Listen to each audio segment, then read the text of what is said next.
কারা 14 ব্যাচের কারা কেউ কি আমাদের অফিসে গেছো? এখানে আছে 14 ব্যাচ, হাত তুলো তো। কেউ আছে একদম নিউ যে ব্যাচ সিএসসি 14 ব্যাচ? কেউই যায় নাই।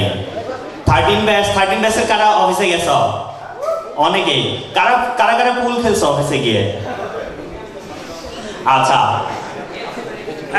আমাদের অফিসে আমরা সিলেটেই অফিস দিয়েছি। আমাদের একটা ইচ্ছা যে আমরা ঢাকার বাইরে কিছু করব। আমরা যদি কিছু করে দেখাইতে হয় ঢাকার বাইরে করব। আমরা বিলিভ করি, আমরা যারা কাজ করি একসাথে, যে সিডনিতে বসে যেটা করা পসিবল আসলে সিলেটে বসে করা পসিবল।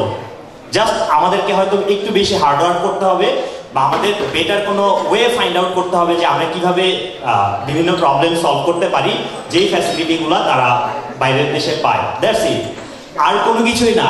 আমাদের সাথে যারা কাজ করে, আমরা গত বছর বেসিস আয়োজিত কোড ওয়ারিয়র্স চ্যালেঞ্জে গিয়েছিলাম। বাংলাদেশের সবচেয়ে বড় সফটওয়্যার প্রতিযোগিতা যেটা হয় সেটা হচ্ছে বেসিসের কোড ওয়ারিয়র্স চ্যালেঞ্জ।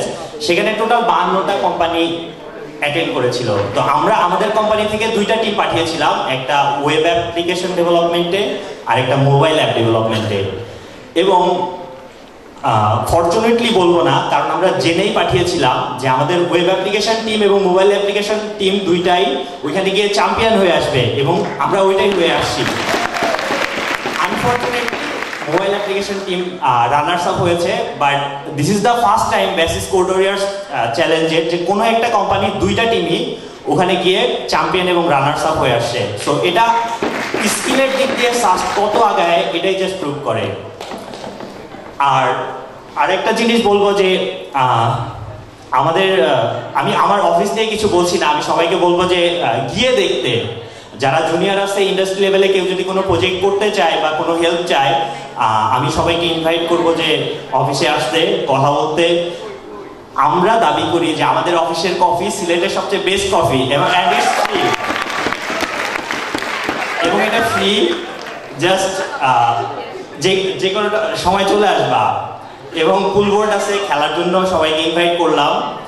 আমি একটা এখন ইম্পর্টেন্ট কথা বলি, যেটা আমি আমার পার্সোনাল স্টুডেন্ট লাইফে ফেস করেছিলাম, যে আমরা কিছু স্টুডেন্ট থাকে যারা অনেক ভালো প্রোগ্রামিং করে, এটা তাদের পার্সোনাল চয়েস বা ভালো লাগে।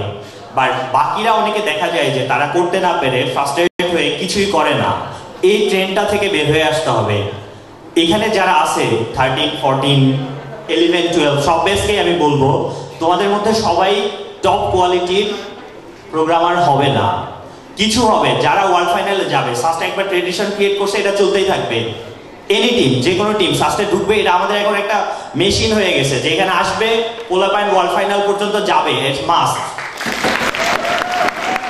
কিন্তু বাকিরা কিছু হয়তো বাংলাদেশের বা ওয়ার্ল্ডের টপ ক্লাস ডেভেলপার হবে, কিছু হবে এন্টারপ্রেনার। সো মাথায় রাখতে হবে যে আমি কোনটা পছন্দ করি, নট দ্যাট যে আমি একটা জিনিস করতেছি না এই কারণে আমি সবকিছু বাদ দিয়ে দিলাম। সো আমি আর খুব বেশি কথা বাড়াবো না।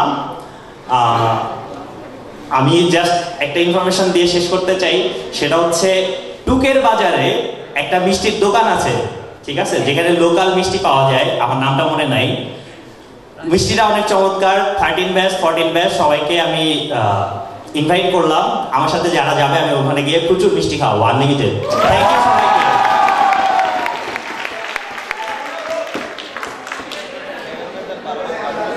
অসংখ্য ধন্যবাদ। এবারে আমাদের মধ্যে কে বক্তব্য দিতে আসছেন সেটা আমরা অনেকেই ধারণা করে নিচ্ছি, এবং আমাদের সবার প্রিয় মোহাম্মদ সাইফুল ইসলাম।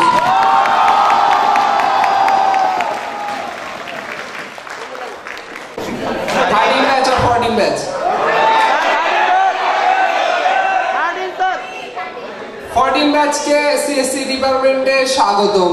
এই কথাটা আমি আর গত 6 মাস আগে একবার মনে হয় বলছি, আরেকবার বললাম, ওয়েলকাম টু সিএসসি ফ্যামিলি। আমরা শুধুমাত্র একটা ডিপার্টমেন্ট না, আমরা একটা পরিবার। আমাদের পরিবারে তোমাদেরকে স্বাগতম।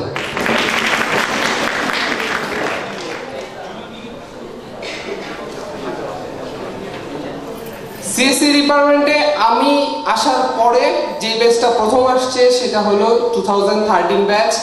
তাদের কাছ থেকে এখন পর্যন্ত আমি যা যা এক্সপেক্ট করছি তারা করে দেখাইছে। 14 ব্যাচ করে দেখাবে, আশা করতে পারি। এবারের কার্নিভালে খুব বেশি অ্যাক্টিভ পার্টিসিপেশন জুনিয়রদের কাছ থেকে আশা ছিল না আমার, কিন্তু খুব ভালো তাদের পার্টিসিপেশন ছিল।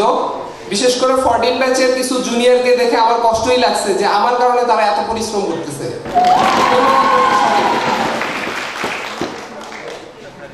আর পড়ালেখার কথায় আসবো, পড়ালেখাটা একটু বোরিং, বাট পড়ালেখাটা করতে হয়, করে যাও।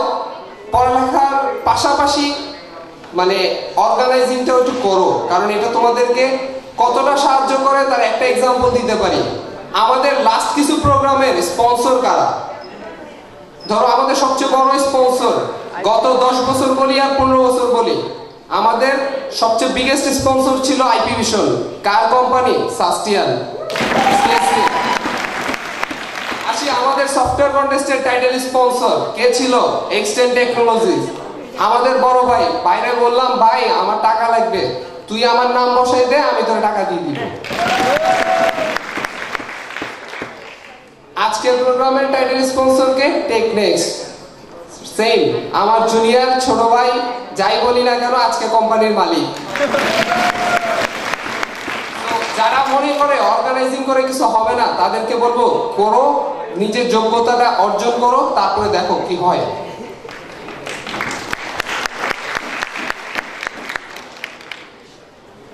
আসি প্রোগ্রামিং এর কথায়। আমরা প্রোগ্রামিং এ একদিনে সেরা হয়ে যাই নাই, আমরা 10 বছর ধরে পরিশ্রম করছি, সেই পরিশ্রমের ফলটা এখন পাচ্ছি, সেটা ধরে রাখতে হবে। পরিশ্রম করে যাও, আশা করি আমরা আরো 10 বছর ধরে রাখবো। আর প্রোগ্রামারদের ছাড়া যারা, আমি আমার স্টুডেন্টদেরকে অনেক সময় বলি, আমি আবারও বলছি আমার স্টুডেন্ট, অ্যাকচুয়ালি আমাদের ডিপার্টমেন্টের সব স্টুডেন্টদেরকে আমি আমার স্টুডেন্ট মনে করি তা না, সাস্টের সকল স্টুডেন্টকেই আমার স্টুডেন্ট মনে হয়। পড়ালেখার পাশাপাশি আদার কাজগুলো একটু করো, সেটা তোমাকে জীবনের সব জায়গায় সুবিধা দিবে, শুধুমাত্র ক্যাম্পাসে না।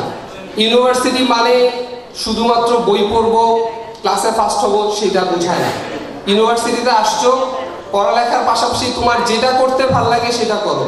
আমাদের একটা ছেলে আছে নওশাদ সজীব, সে সিএসসি তে পড়ে সারাদিন রোবোটিক্স নিয়ে পড়ে থাকে, সে করে দেখাইছে, সে যোগ্য। তাকে আমি একবার জিজ্ঞেস করছিলাম তুমি রোবোটিক্স করে কি করবা? সে বলছে স্যার আমার টার্গেট তো এমআইটি ল্যাব, আমার তো শুধু এখানে পড়ে থাকলে হবে না। তো স্বপ্ন দেখতে শিখো, নিজের আকাঙ্ক্ষাটাকে বড় করতে শিখো, স্বপ্ন দেখো যে বড় কিছু হব, বড় কিছু করব। আমরা সিএসসি সাস্ট অনেকটু আগে সামনে আছি সবার চেয়ে। বাংলাদেশে শুধু সামনে দাঁড়ায় থাকলে হবে না, আমরা বিশ্বের বুকে বড় হয়ে দাঁড়াতে চাই। তোমার স্বপ্ন যত বড় তুমি তত বড়, কথাটা আমার না, জাফর স্যারের। স্বপ্ন যত বড় দেখতে পারবা, আশা করা যায় 100টা স্বপ্ন দেখো, 100টা না হোক 10টা তো পূরণ হবে। একটা সাজেশন দিয়ে শেষ করে দেই, ড্রপ দিও না। ড্রপটা মানে ড্রপ কখনো তোমাকে সাহায্য করবে না, বিলিভ মি। ড্রপটা সবসময় তোমাকে পেইন দিয়ে যাবে, সবসময় তোমার জন্য কষ্টের কারণ হয়ে দাঁড়াবে। হয়তোবা তুমি এখন মজা নিচ্ছ বা তোমার ফ্রেন্ডরা মজা নিচ্ছে, রুমে যায় নিজেই এটার জন্য কষ্ট ভোগ করতেছো। সবাই একটা পরীক্ষার আগে 4 দিন গ্যাপ পায়, তোমাকে একটা পরীক্ষার আগে 1 দিন গ্যাপ দিয়ে পরীক্ষা দিতে হচ্ছে। কেন? কারণ তোমার আগের সেমিস্টারে 2টা ড্রপ আছে। চেষ্টা করো, যারা দিছো তারা এটাকে যত দ্রুত সম্ভব শেষ করার, আর যারা দেও নাই তারা ভুলেও দিও না। ড্রপকে না বলো। ধন্যবাদ সবাইকে।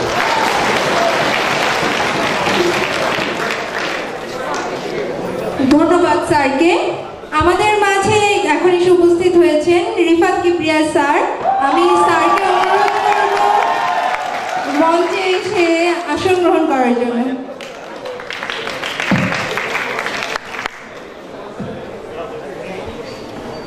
এবারে আমাদের মাঝে উদ্দেশ্যে কিছু বলার জন্য অনুরোধ জানাচ্ছি প্রফেসর ডক্টর মোহাম্মদ জহিরুল ইসলাম স্যারকে।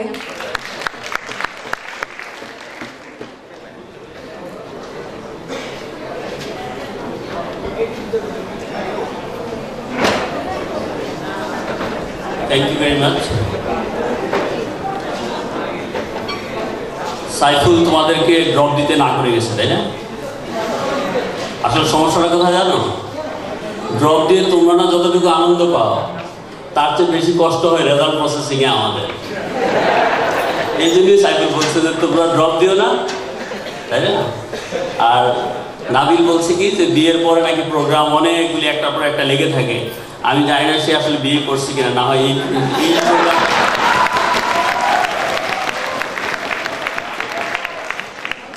তবে এইটা ট্রু যে তার বরযাত্রী হওয়ার সুযোগ হয়েছে, বুঝছো? এনিওয়েজ, আরেকটা জিনিস হচ্ছে যে যাদের জন্য আজকের এই অনুষ্ঠান 2014 ব্যাচ, রাইট? তোমাদের সবাইকে স্বাগতম আমাদের এই ডিপার্টমেন্টে। আমাকে প্রিটেন্ড করতে হচ্ছে অ্যাজ ইফ যে জাস্ট তোমরা গতকাল এসছো আর কি, বুঝছো? ইনফ্যাক্ট এর ভিতরে কিন্তু 1 বছর চলে গেছে। So just anyways I am saying again যে ওয়েলকাম টু সিএসসি ডিপার্টমেন্ট।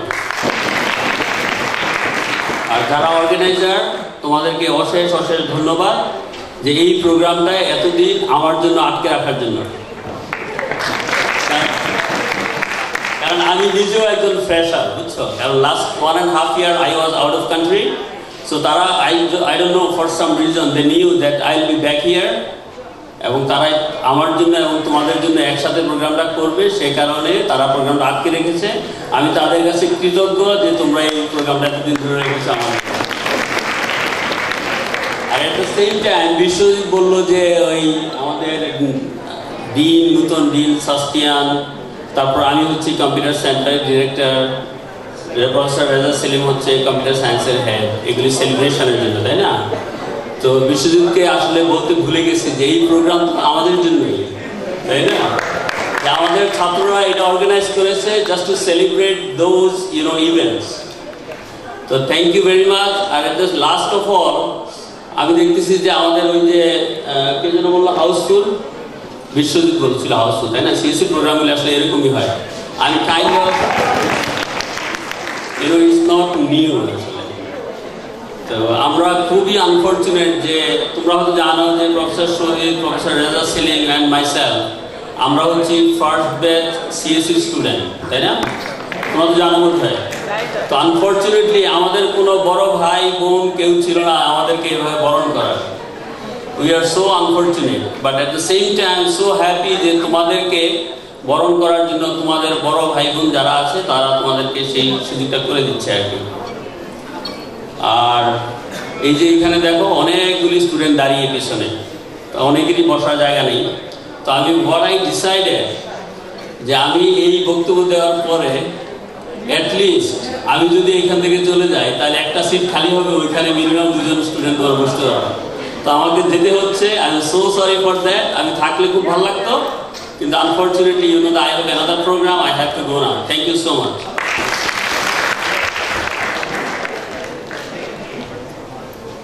ধন্যবাদ স্যারকে। এবারে আমাদের উদ্দেশ্যে কিছু বলার জন্য আসছেন রেফাত কিবরিয়া স্যার।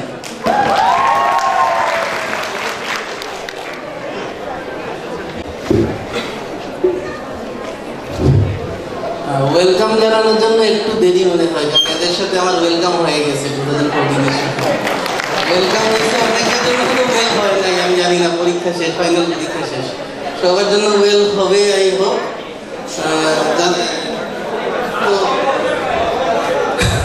নিশ্চয়ই ড্রপ কেউ দেওয়া নাই আর কি, ড্রপ দিলে সমস্যা হবে পরে।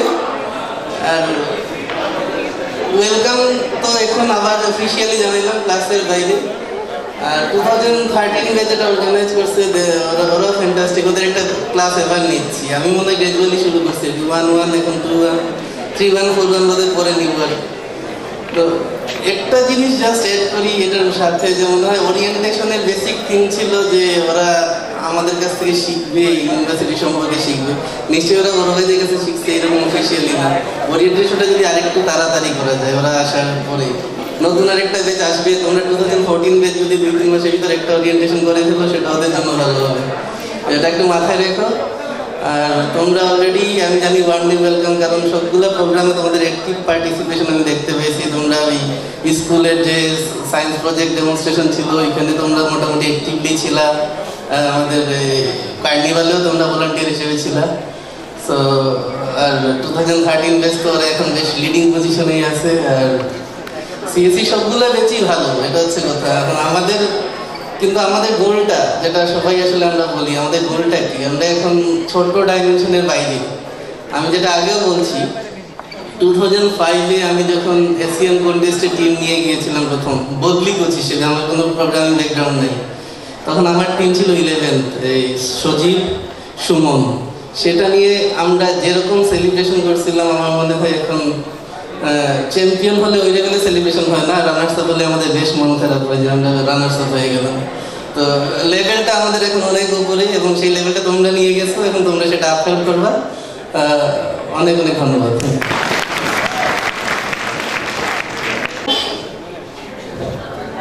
এবারে আমাদের বিভাগীয় প্রধান প্রফেসর মোহাম্মদ রেজা সেলিম স্যারকে অনুরোধ জানাচ্ছি আমাদের উদ্দেশ্যে কিছু কথা।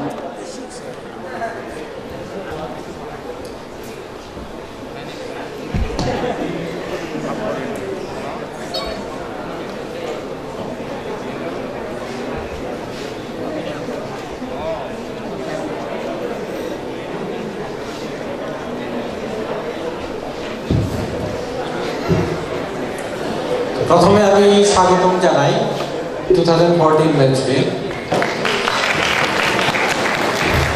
তো আমি তোমরা হয়তো জানো যে আমি শহীদ জহির তোমাদের চেয়ে মানে 14 ব্যাচের চেয়ে কত বছরের সিনিয়র? কত বছর বলো? 23 বছর। তা আমি ওই প্রথম দিকের কিছু ঘটনা দিয়ে শুরু করি। আমরা এখানে ভর্তি হয়ে হচ্ছে টোটাল 40 জনের মতো। এরপর অনেকেই চলে যায়, আমরা বোধহয় শেষ পর্যন্ত ছিলাম 20 জনের মতো। তো তখন আমাদের খেলার জন্যে টিম মেম্বার খুঁজে পাওয়া যেত না। তো এই জন্যে খুব মুশকিল হতো। আমাদের সাথে ছিলেন মামুন স্যার, উনি খুব অ্যাক্টিভ ছিলেন এবং আমাদের খেলার টিমগুলো গঠন করতেন উনি। তো অনেক সময় উনি স্টুডেন্ট খুঁজে পেতেন না। তো এভাবে আমার একবার মনে আছে যে আমরা তখন আমাদের একটা ফুটবল টুর্নামেন্ট ছিল। তো ফুটবল টুর্নামেন্টে এরকম স্যার তো ধরে অনেককেই ধরে নামিয়ে দিয়েছেন। তো এর মধ্যে তোমাদের জহির স্যারও ছিলেন। তো জহির খুব অ্যাক্টিভ মানুষ, তোমরা জানো, কিন্তু খেলাধুলায় অ্যাক্টিভ কিনা আমি জানি না। কারণ ও খেলতে গিয়ে কিছুক্ষণ খেলার পর দেখা গেল ফিল্ডের বাইরে এসে বমি করা শুরু করে দিয়েছে। তো অনেকেই মাথায় যদি ব্যথা হয় তাহলে বমি করে, কিন্তু এরকম হয়রান হয়ে যে বমি করে সেটা আমি জানতাম না আসলে।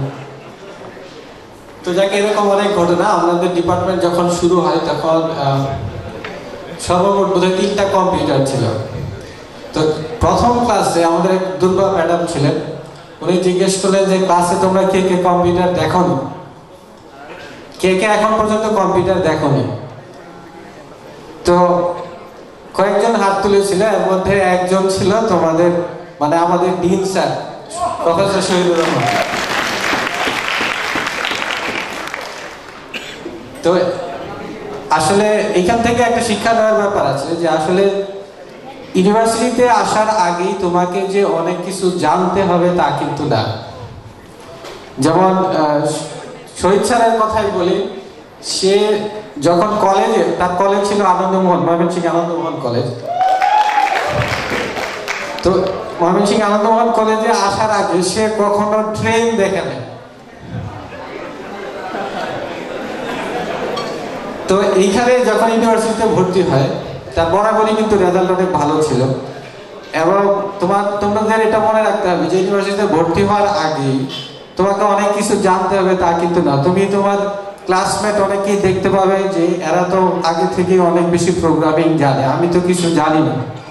কিন্তু এই ধারণাটা ভুল। তারা যদি আগে থেকে কিছু জানেও তার সাথে কিন্তু রেজাল্টের কোনো সম্পর্ক নাই।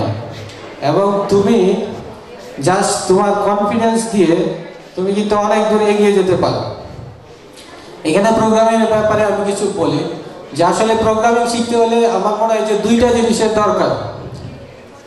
আর প্রথমত একটা মেধা এটা দরকার আছে, কিন্তু মেধা তোমাদের যা আছে দ্যাট ইজ সাফিসিয়েন্ট। কারণ তোমরা এখানে ভর্তি হয়েছে, আমি যতদূর জানি 14 ব্যাচে স্টুডেন্ট যারা, তারা ভর্তি পরীক্ষায় সিরিয়াল তাদের ছিল 90-র ভেতরে। কাজে সবাই তোমরা খুবই ভালো স্টুডেন্ট। এখন তোমাদের জন্য দুইটা জিনিস দরকার, একটা হচ্ছে তোমাদের সেলফ কনফিডেন্স, তোমাদের কনফিডেন্স থাকতে হবে, আরেকটা হচ্ছে ধৈর্য থাকতে হবে। এই যে সাইড আমি বলবো যে রুবেল ছিল এখানে, রুবেল একটু আগে বলে গিয়েছে যে কিছু স্টুডেন্ট তোমাদের ফ্রাস্ট্রেটেড হয়ে যায়, যারা প্রোগ্রামিং পারে না তারা ফ্রাস্ট্রেটেড হয়ে যায়। সেই জন্য আমি বলছি যে এখানে ধৈর্যটা খুব বেশি গুরুত্বপূর্ণ। একটা হচ্ছে কনফিডেন্স, না আমি একটা প্রবলেম আমি সলভ করতেই পারবো, অবশ্যই পারবো, এটা একটা। আর যদি সলভ করতে কিছু সময় নেই সেই ক্ষেত্রে ধৈর্য ধরতে হবে, তাহলে তুমি সাকসেসফুল হতে পারবে। তো এই জন্য আমি বলবো যে তোমরা সবাই এই দুইটা জিনিস যদি ফলো করো তাহলে তোমরা সাকসেসফুল হতে পারবে। এখানে কয়েকদিন আগে যে কার্নিভেল হলো, এই কার্নিভেলে তোমাদের বড় ভাইরা যারা এসেছিলেন, এরকম বেশ কয়েকজন কোম্পানির যারা এন্টারপ্রেনিয়র যারা, তারা এসেছিল। তো তারা যেটা বলে গেল যে বাংলাদেশে অনেক বিদেশি কোম্পানি কিন্তু এখানে অফিস করতে চায়, যেমন ধরো স্যামসাং এর অলরেডি একটা অফিস আছে, কিন্তু এরকম আরো বড় বড় কোম্পানি আছে যারা বাংলাদেশে অফিস করতে চায়, কিন্তু এখানে কেন আসতে পারে না? কারণ হচ্ছে স্কিল ডেভেলপার খুবই কম। এখানে বাংলাদেশের মার্কেটে এখনো ডেভেলপার অর্থাৎ প্রোগ্রামারের যে চাহিদা আছে এটা অনেক বেশি চাহিদা আছে। তো তোমাদের একটা ঘটনা বলি, একবার তোমরা জানো রিপ সিস্টেম একটা বড় কোম্পানি, বাংলাদেশের একটা বড় কোম্পানি হচ্ছে রিপ সিস্টেম। এটা 55টা দেশে এদের বিভিন্ন সফটওয়্যার এরা সাপ্লাই দেয়। তো ওর যে এমডি, তার সাথে একবার কথা হচ্ছিল, তো উনি বলছেন যে অন্য একটা ভিওআইপি কোম্পানি, সেটা বাংলাদেশে তাদের অফিস ছিল, এই বাংলাদেশের থেকে অফিসটা তারা শিফট করেছে আমেরিকাতে। তো কিসের জন্য আমেরিকাতে শিফট করেছে? আমি বললাম যে আমেরিকাতেই যখন শিফট করলো তাহলে তো তাদের এটা মেইনটেনেন্স কস্ট তো অনেক বেশি হবে, প্রোগ্রামারদের অনেক বেশি স্যালারি দিতে হবে, তো কেন তারা বাংলাদেশ থেকে আমেরিকাতে শিফট করলো? তো উনি বলছেন যে আসলে কস্ট কোনো ব্যাপার না, মানে হচ্ছে যে প্রোগ্রামারদের যে স্যালারি দিতে হবে এটা বড় অ্যামাউন্টের স্যালারি তারা দিতে প্রস্তুত, কিন্তু তারা স্কিল ডেভেলপার পাচ্ছে না। ঠিক একই কথাই বলেছে যে আমাদের পুরান ব্যাচে যারা স্টুডেন্ট ছিল তারাও ঠিক একই কথাই বলছে যে তারা স্কিল ম্যান পাওয়ার পাচ্ছে না। এই জন্য তুমি যদি খুব একটু প্রোগ্রামিং যদি একটু ভালো করো তাহলে তোমার চাকরি, ভালো চাকরির ব্যাপারে কোনো ধরনের চিন্তা করতে হবে। এই জন্য তোমাদের ওই কনফিডেন্সটা থাকা দরকার। তো এরকম তোমরা জানো যে আমাদের ডিপার্টমেন্ট অনেক জায়গায় এরকম সাকসেসফুল হয়েছে। তো আমি যতদূর মনে করতে পারি আমাদের পুরান ব্যাচের স্টুডেন্ট অনেকেই দেশের বাইরে আছে, যেমন ধরো আমেরিকাতে ইউনিভার্সিটির শিক্ষকও আছে, তারপর ইউরোপে আছে, অস্ট্রেলিয়াতে আছে, এরা বিভিন্ন বিষয়ে রিসার্চ করছে, ডক্টরেট করার পর পোস্ট ডক্টরাল রিসার্চে তারা আছে। এরকম এমন কোনো দেশ পাবে না যেখানে তোমার আমাদের স্টুডেন্টরা নাই। এরকম আমি মালয়েশিয়াতে 1 বছর ছিলাম, মালয়েশিয়াতে আমার হঠাৎ করে দেখা হয়েছে এরকম 3 জনের সাথে। তো আসলে মালয়েশিয়ার মতো একটা দেশে হঠাৎ করে 3 জনের সাথে দেখা মানে আমাদের প্রোডাক্টটা যে প্রায় সব দেশেই আছে এবং অনেক বেশি পরিমাণে আছে সেটা বোঝা যায়।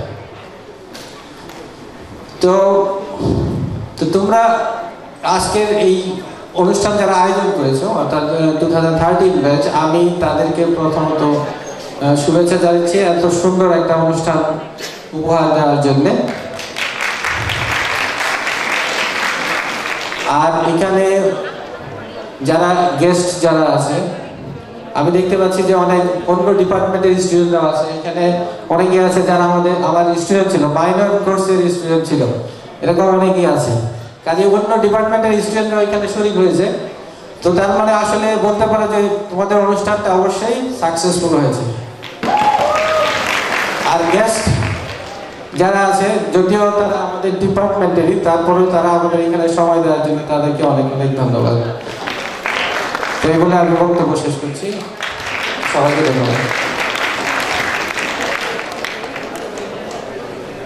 ধন্যবাদ স্যারকে। এবার আমাদের উদ্দেশ্যে কিছু বলবেন professor doctor Mohammad Shahidur Rahman sir.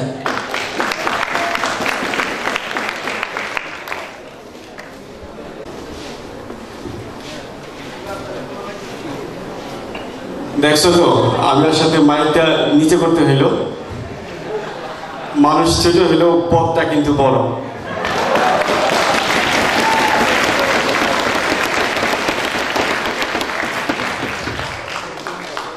তো ওয়েলকাম 2014 ব্যাচ আমাদের সিএসসি ডিপার্টমেন্টে।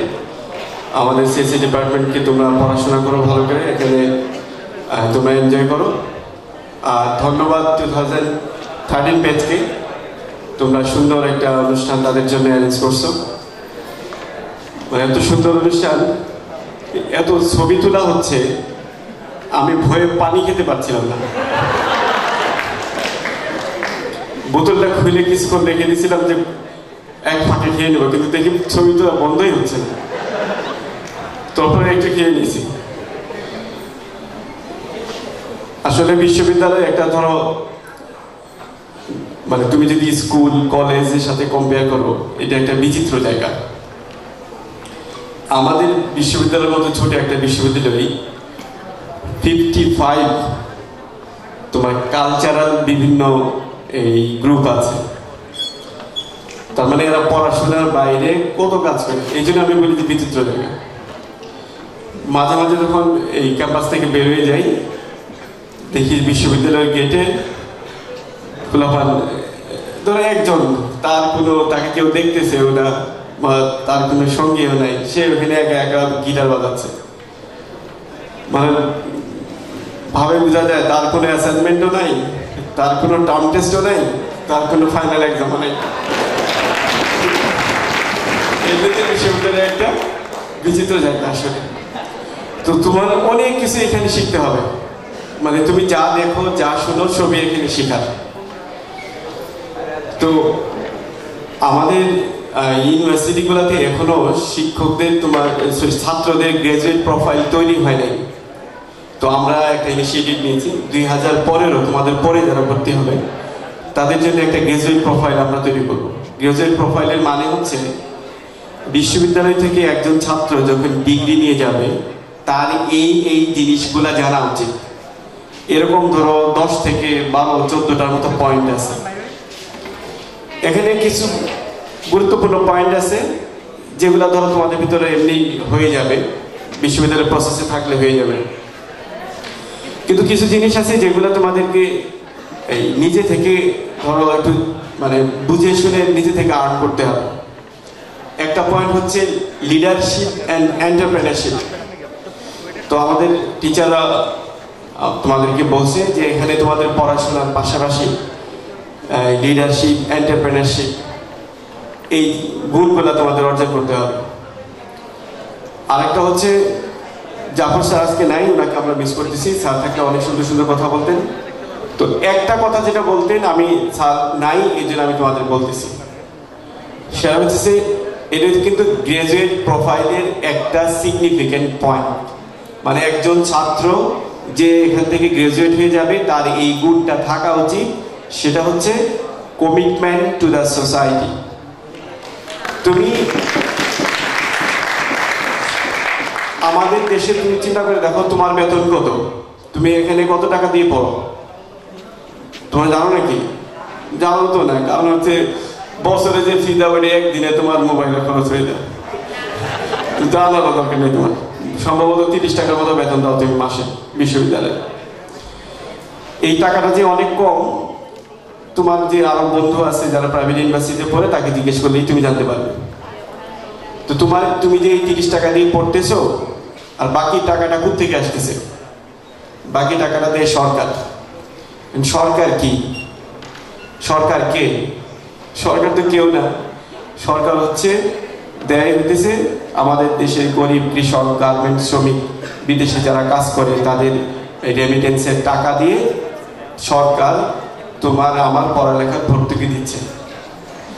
So commitment to the society is very important. তার মানে সুযোগ যখন তোমার আসবে তখনই কিন্তু তোমাদেরকে এই সার্ভিসটা দিতে হবে। তোমাদের মনে আছে কে জানি বলতেছিল ও আমাদের ওই স্বাগত বক্তা সম্ভবত বলতেছিল যে কয়েকদিন আমরা স্কুলের জন্য একটা প্রোগ্রাম করছি, তাই না? তোমাদের মনে আছে তো কয়েকদিন আগে ওই বিজ্ঞান উপকরণ মেলা, তার আগে আবার হাই স্কুল প্রোগ্রামিং কন্টেস্ট। শুনো, এগুলা কিন্তু মনে করো না যে তোমার উপর বাড়তি দায়িত্ব, এটাই কিন্তু কমিটমেন্ট টু দ্য সোসাইটি। তার মানে এটা আমাদের করা দরকার ছিল আসলে। আমরা এটাই অনেক মানে ভালো ব্যাপার যে সরকার এখানে পৃষ্ঠপোষকতা করছে বা কোনো সংস্থা করতেছে, কিন্তু এটা কিন্তু এমনি আমার করার কথা ছিল। আরেকটা ছিল তোমার আরেকটা পয়েন্ট যেটা তোমার গ্রাজুয়েট প্রোফাইলে থাকবে তোমাদের, সেটা হচ্ছে সেলফ ম্যানেজমেন্ট। সেলফ ম্যানেজমেন্ট তোমাকে তোমার নিয়ন্ত্রণ করতে পারতে হবে। তুমি যে যেখানে যেভাবেই থাকো না কেন তোমাকে নিয়ন্ত্রণ। আমি জাস্ট ছোট একটা ইনস্টেন্স বলি, আমার ওই ছবিটা মনে পড়লে আমার এখনো হাসি আসে।